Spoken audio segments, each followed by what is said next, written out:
کہ قرض لیا ہے دینے کی نیت سے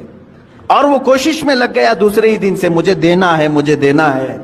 فرمایا اللہ تعالیٰ سارے فرشتوں کو اس کی مدد میں لگاتا ہے کہ اس کے لیے راستے کھول دو، کہیں سے بھی آ جائے اس لیے کہ اس کا بوجھ اتر جائے۔ اس سے قبل بھی میں نے شاید بتایا ہو اس بات کو۔ اور جس کی نہ دینے کی نیت ہو، پیسہ لیا ہڑپ گیا، اس کے لیا کھا گیا، قرض ادا کرنے کی نیت نہیں، اس کے لیے بھی سن لو، فرمایا گیا کہ اگر دینے کی نیت نہ ہو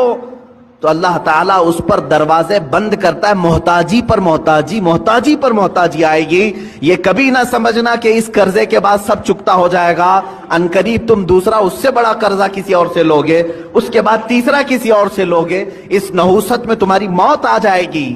تمہاری محتاجی نہیں جائے گی۔ ایک قرض اگر چکانے کی نیت نہ ہو، 100 قرضوں کا بوجھ تمہارے اوپر آ جائے گا، ذلیل ہو کر کے مریں گے۔